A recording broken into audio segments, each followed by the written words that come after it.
Good morning all of you. Class 3 EVS students, आपको याद होगा लास्ट वीडियो में हमने chapter 6 living and non living things इसे रीड किया था और इसके वर्ड मीनिंग भी किए थे। तो आप सभी ने इसके वर्ड मीनिंग को अपनी नोटबुक में नोट किया? Very good. तो चलिए आज के वीडियो में हम चैप्टर 6 की एक्सरसाइज करेंगे। तो स्टार्ट करते हैं ए पार्ट से। Tick the correct option. Students देखिए, नीचे आपको कुछ क्वेश्चंस दिए गए हैं जिनके आंसर्स के लिए 3 ऑप्शन दिए गए हैं। तो आपको उनमें से करेक्ट ऑप्शन को सर्च करना है और उसके सामने वाले बॉक्स पर टिक करना है। Question number 1, fish breathe through.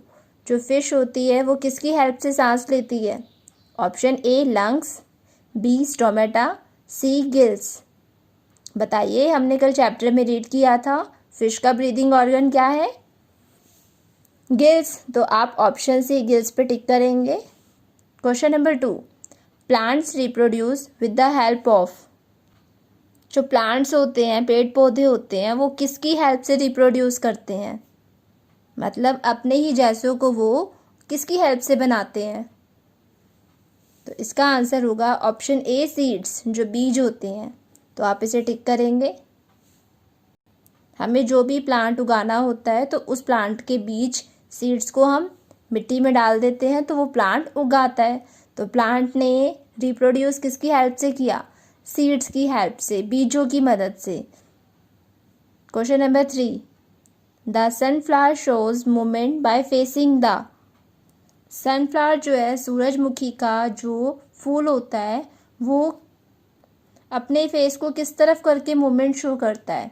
हमने चैप्टर में पढ़ा था जो सनफ्लावर होता है, सूरजमुखी का जो फूल होता है, वो सन की तरफ फेस करके मूवमेंट शो करता है। जिस तरफ सन होगा उसका फेस उसी तरफ घूम जाएगा। तो इस तरीके से वो उस सन की तरफ फेस करके मूवमेंट को शो करता है। तो देखिए ऑप्शंस मून, सन, स्टार्स। तो किसकी तरफ करता है वो फेस? सन की तरफ। तो आप ऑप्शन बी सन को टिक करेंगे। ए पार्ट कंप्लीट हुआ, आगे बढ़ते हैं B part. Fill in the blanks. आपको कुछ फिलअप्स दिए गए हैं जिन्हें आपको फिल करना है। First, plants breathe through tiny pores on their leaves called dash. जो प्लांट्स होते हैं वो ब्रीथ सांस लेते हैं जो उनकी लीव्स में छोटे छोटे छेद होते हैं उनकी हेल्प से। तो उन टाइनी पोर्स को, उन छोटे छोटे छेदों को क्या कहा जाता है जिसकी हेल्प से वो सांस लेते हैं, जो उनकी लीव्स पे होते हैं? क्या कहते हैं उसे? स्टोमेटा। तो आप इसमें फिल करेंगे stomata. Second, plant show movement through their dash. जो प्लांट्स होते हैं वो मूवमेंट किससे शो करते हैं? अपने बॉडी पार्ट से। हमने चैप्टर में ही पढ़ा था जो प्लांट्स की रूट्स होती हैं वो किस तरफ बढ़ती हैं? जिस तरफ पानी होता है। अब फ्लावर है, फ्लावर सनफ्लावर किसकी तरफ फेस करता है? सन की तरफ। तो अपने बॉडी पार्ट्स की मदद से ये मूवमेंट शो करते हैं। Third, non living things do not react to dash environment. जो नॉन लिविंग थिंग्स होती है, निर्जीव चीज़ें होती हैं, वो किसके प्रति प्रतिक्रिया प्रकट नहीं करती? तो इसका आंसर होगा एक्सटर्नल।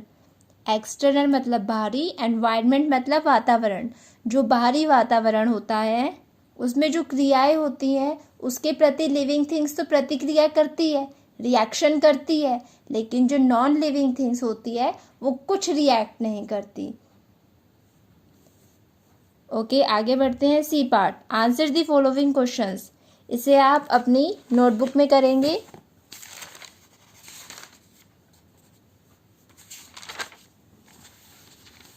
इस तरीके से आपको फॉर्मेट बना के इन क्वेश्चन आंसर्स को करना है। तो स्टार्ट करते हैं। Question number 1, state difference between living and non living things. Living और नॉन लिविंग थिंग्स में अंतर बताओ। तो चलिए स्टार्ट करते हैं आंसर। पहले आप लिखोगे living things. Things that have life in them are called living things. वो चीज़ें जिनमें जान होती है, जीवन होता है, उन्हें लिविंग थिंग्स कहा जाता है। All living things need air, water and food to live. सभी लिविंग थिंग्स को जिंदा रहने के लिए हवा, पानी और भोजन की ज़रूरत होती है। All living things move, reproduce, grow. सभी लिविंग थिंग्स मूव करती है, रिप्रोड्यूस करती है और ग्रो करती हैं, बढ़ती हैं। तो ये हमने पढ़ा लिविंग थिंग्स। अब हम बताएंगे कि नॉन लिविंग थिंग्स क्या होती है। Non living things. देखो जैसा कि हमने पढ़ा कि जो लिविंग थिंग्स हैं उनमें जीवन होता है, वो लिविंग थिंग्स होती है। तो नॉन लिविंग थिंग्स क्या होगी? Things that do not have life in them are called non living things. वो चीज़ें जिनमें जीवन नहीं होता, लाइफ नहीं होती, जो सांस नहीं लेते, वो सभी क्या है? Non living things. देखिए फर्स्ट पॉइंट दोनों के सिमिलर हैं, आपको सेम ही लिखना है, बस यहाँ पे आपको डू नॉट लिखना होगा। Things that have life in them are called living things, things that do not have life in them are called non living things. तो आपको बस याद रखना है कि यहाँ पे आपको डू नॉट लिखना है। सेकेंड पॉइंट देखो, non living things do not need air, water and food. Non living things को हवा, पानी और भोजन की ज़रूरत नहीं होती, और जबकि लिविंग थिंग्स को होती है। तो ये इनमें अंतर हुआ, डिफरेंस हुआ। थर्ड देखो, non living things do not move, reproduce and grow.